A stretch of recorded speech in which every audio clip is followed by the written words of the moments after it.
Hi all അസ്സലാമു അലൈക്കും, welcome back to Shibili T K vlogs. അപ്പോൾ ഇന്ന് നമ്മൾ ഷിബിലിമോനും ഫിലിമോളും കൂടി സ്കൂൾ വിട്ട് വന്നതിന് ശേഷമുള്ള വൈകുന്നേരത്തെ ഒരു വ്ളോഗാണ് കേട്ടോ. അപ്പോൾ വൈകുന്നേരം ഏതായാലും നല്ല മഴയല്ലേ, അപ്പോൾ അവർ സ്കൂളിട്ട് വരുമ്പോഴേക്കും ഏതായാലും എന്തെങ്കിലുമൊക്കെ ഒന്ന് ഒപ്പിക്കണമല്ലോ. അപ്പോൾ 3:30 ആയപ്പോഴേക്കും ഞാനിത് അടുക്കളയിലോട്ട് ഇറങ്ങിയിട്ടാ. അപ്പോൾ ഭക്ഷണം കഴിച്ചിട്ട് കയറിയതായിരുന്നു കേട്ടോ. പിന്നെ ഇറങ്ങുന്നത് ഇപ്പോഴാണ്. അപ്പോൾ കുറച്ച് ബീഫ് ഫ്രിഡ്ജിലിരിക്കുന്നുണ്ടായിരുന്നു കേട്ടോ. അപ്പോൾ ഞാനത് നല്ലോണം കഴുകിയെടുത്തു.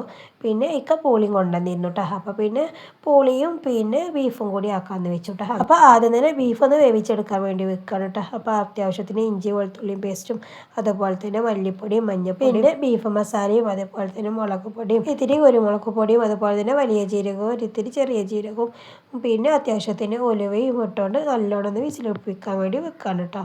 കൂടെ ഒരു ഇത്തിരി ഉപ്പും അതുപോലെ തന്നെ ഗരം മസാലയും കൂടി ഇട്ട് കൊടുത്തോ.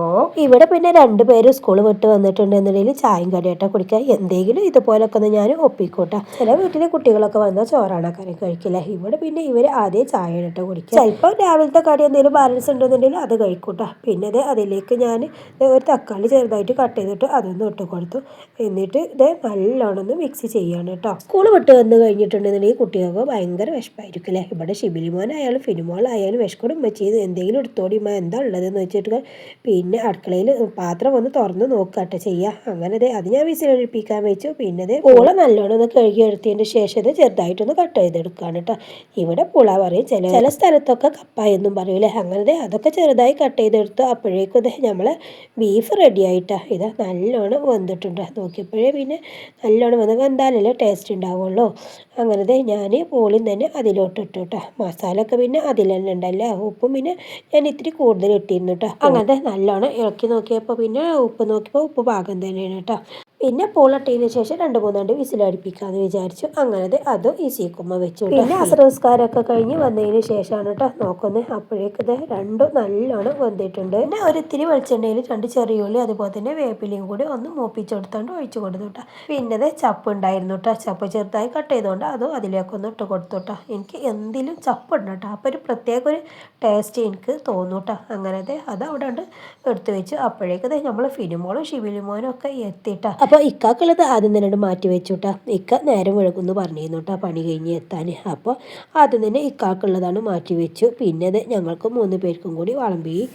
എന്ത് സാധനം നമ്മൾ ആ ചൂടോടെ കഴിക്കുന്നതിന് ഒക്കൂലല്ലോ. ചൂടോടെ കഴിക്കുമ്പോൾ ഒരു പ്രത്യേക ടേസ്റ്റ് കൂടിയല്ലേ. ഇപ്പോൾ പിന്നെ മഴയും കൂടി ആയതുകൊണ്ട് ആ ചൂടോടെ കഴിക്കുന്നതിന് ഒരു പ്രത്യേക ടേസ്റ്റ് കൂടി കിട്ടൂലേ. അങ്ങനെ ചായ കൂടിയൊക്കെ കഴിഞ്ഞതിന് ശേഷം ടേബിൾ ക്ലീൻ ആക്കാനും അതുപോലെ തന്നെ പാത്രം കഴുകാനൊന്നും എൻ്റെ മക്കൾ സമ്മതിക്കുന്നില്ല കേട്ടോ. കാരണം എന്താണെന്ന് വെച്ചാൽ പുറത്ത് റോഡിലൂടെ നല്ലോണം വെള്ളം ഒഴുകാണ്. അപ്പോൾ മക്കൾക്ക് അതിലൊന്ന് ഇറങ്ങണം. അപ്പോൾ അതിന് ഞാൻ സമ്മതം കൊടുക്കണം കേട്ടോ. കുറേ ചോദിച്ചു അവരെന്നോട് കേട്ടോ. അപ്പോൾ ഞാൻ വന്നതിന് ശേഷം എൻ്റെ പാത്രം കഴുകൽ കഴിയട്ടെ എന്ന് പറഞ്ഞിട്ട് നിന്നതായിരുന്നു കേട്ടോ. അപ്പോഴാണെന്നുണ്ടെന്നുണ്ടെങ്കിൽ നമ്മൾ മുറ്റത്തും തന്നെ ഷീറ്റ് ഇട്ടിട്ട് എന്നുണ്ടെന്നുണ്ടെങ്കിലും മുറ്റത്തും തന്നെ വെള്ളം നിറഞ്ഞിട്ടുണ്ട് കേട്ടോ. അങ്ങനെ ഞാൻ വന്ന ആ സ്പോട്ടിൽ തന്നെ അവർ ഇറങ്ങി. ഇവിടെ എങ്ങനെ അറിയാം, മഴ പെയ്തിട്ടുണ്ടെന്നുണ്ടെങ്കിൽ വെള്ളപ്പൊക്കമായിട്ടോ. മഴ നിന്ന് കഴിഞ്ഞിട്ടുണ്ടെന്നുണ്ടെങ്കിൽ ഈ ഏരിയയിലൊക്കെ ആദ്യം തന്നെ വെള്ളം കഴിയൂട്ടോ. അങ്ങനത്തെ ഒരു ഏരിയ ഉണ്ട് നമ്മുടെ ഏരിയ എന്ന് പറഞ്ഞത്. ആദ്യമൊക്കെ മഴ പെയ്യുന്ന സമയത്ത് നമ്മുടെ മുറ്റത്തേക്കൊക്കെ നല്ലോണം വെള്ളം കയറിയിരുന്നിട്ടാ. അതിനുശേഷം വെള്ളം കയറിയിട്ടുള്ള ഒരു ബുദ്ധിമുട്ടാണ്. ഗേറ്റ് വെച്ച സ്ഥലത്ത് കുറച്ച് പൊന്തിച്ചിട്ട് അങ്ങനെ വെച്ചതാണ് കേട്ടോ ഗേറ്റ്. കാരണം എന്താണെന്ന് വെച്ചാൽ മഴ ഒന്ന് പെയ്തിട്ടുണ്ടെന്നുണ്ടെങ്കിൽ വെള്ളം മുറ്റത്തേക്ക് കയറും. സ്റ്റെപ്പ് വരെ എത്തുമായിരുന്നു കേട്ടോ. നമ്മുടെ ഷിബിലിമോൻ്റെ ആദ്യം വീഡിയോ ചെയ്തതിലൊക്കെ കാണാം കേട്ടോ.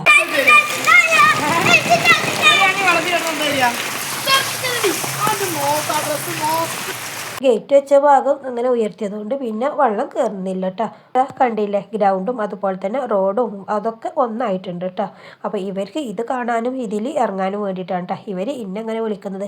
ഇന്നാണെന്നുണ്ടെങ്കിൽ ഗ്രൗണ്ടിൽ കുട്ടികളൊന്നുമില്ല, കാരണം മഴയല്ലേ. ഇവിടെ കുട്ടികൾ കളിക്കും. അതുപോലെ തന്നെ നമ്മുടെ വീടിൻ്റെ അടുത്ത പള്ളിയിലെ അതിലെ ദർസിലെ കുട്ടികളും ഹിഫ്ദുൽ ഖുർആൻ കോളേജിലെ കുട്ടികളൊക്കെ അവിടെ പന്ത് കളിക്കും. അപ്പം മഴ ആയതുകൊണ്ടാട്ടോ ആരൊന്നും പുറത്തിറങ്ങാത്തത്. ഞങ്ങൾ പിന്നെ മഴ ഒന്ന് സ്റ്റോപ്പ് ചെയ്തപ്പോൾ ആ സ്പോട്ടിലൊന്ന് ഇറങ്ങിയാട്ടോ. ഇവരെ ഇങ്ങനെ പറഞ്ഞപ്പോൾ കണ്ടില്ലേ, റോഡ് പുഴയായി മാറിയിട്ടുണ്ട് കേട്ടോ. അങ്ങനത്തെ വീട്ടിലെത്തി കൂളി നിസ്കാരം ഒക്കെ കഴിഞ്ഞതിന് ശേഷം പിന്നെ മഗ്‌രിബായി പിന്നെ പഠിക്കലും ഒക്കെ കഴിഞ്ഞു. അതിന് ശേഷം ഐഡിയ സ്റ്റാർ സിംഗർ കാണും കേട്ടോ. അപ്പോൾ ഐഡിയ സ്റ്റാർ സിംഗറിലാണെന്നുണ്ടെന്നുണ്ടെങ്കിൽ തൂക്കി ചുവന്ന കരങ്ങളോടെ എന്നുള്ള അപ്പോഴത്തെ ട്രെൻഡിങ് പാട്ടില്ലേ, അതാണ് കേട്ടോ. അപ്പോൾ ഇവരാണെന്നുണ്ടെങ്കിൽ അത് കണ്ടിട്ട് ഇവർക്കും തന്നെ അതിൻ്റെ ഹരം കൂടിയിട്ടാണ്. അപ്പോൾ ഇവരും തന്നെ അതിനനുസരിച്ച് പാട്ടും ഡാൻസൊക്കെ ഇവരും കളിക്കുകയാണ് കേട്ടോ. എന്നെ കുറേ വിളിച്ചു കേട്ടോ. അപ്പോൾ ഞാൻ പിന്നെ അവരെ കൂടെ കയറി നിന്നില്ല കേട്ടോ കളിക്കാൻ. എന്നാലും ഇവർ ഞാൻ എങ്ങനെയെങ്കിലുമൊക്കെ എണീക്കട്ടെ കളിക്കട്ടെ എന്ന് വിചാരിച്ചുകൊണ്ട് ഇവർ എന്നെ കഴിയുന്ന പോലെയൊക്കെ എന്നെ എണീപ്പിച്ച് നോക്കിയിട്ടാണ്. പക്ഷെ ഞാൻ എണീറ്റില്ല കേട്ടോ. അതാണ് ടീ കാണുന്നത്. ഇവിടെ ഇവർ എന്ത് ചെയ്യുന്നറിയോ, ശനി ഞായറും പഠിക്കാനുള്ളത് എഴുതാനുള്ളത് ഉണ്ടെന്നുണ്ടെങ്കിൽ പെട്ടെന്ന് തന്നെ ബാങ്ക് കൊടുക്കുമ്പോഴേക്കെ ചെയ്തു വെക്കും. സ്റ്റാർ സിംഗർ കാണാൻ വേണ്ടിയിട്ടാട്ടോ അങ്ങനെ ചെയ്യുന്നത്. ഇക്ക പിന്നെ എവിടെ പോയാലും ആ ടൈമിൽ എത്താറുണ്ട്. ഈ ദിവസം ഇല്ലാത്ത നമ്മുടെ ഫാമിലിയിൽ ഒരാൾ മരിച്ചിരുന്നു കേട്ടോ. അപ്പോൾ അവിടെ എന്നും മൗലൂദുണ്ട്. അപ്പോൾ അങ്ങോട്ട് പോയിട്ടോ, അതുകൊണ്ടാണ് ഇല്ലാത്തത്. അപ്പോൾ ഇതൊക്കെയാണ് നമ്മുടെ ഇന്നത്തെ കുഞ്ഞു വിശേഷങ്ങൾ. അപ്പോൾ നെക്സ്റ്റ് വീഡിയോ കാണാം. അതുവരെ എല്ലാവർക്കും അസ്സലാമു അലൈക്കും വറഹ്മത്തുള്ളാഹി തആല വബറകാതുഹു.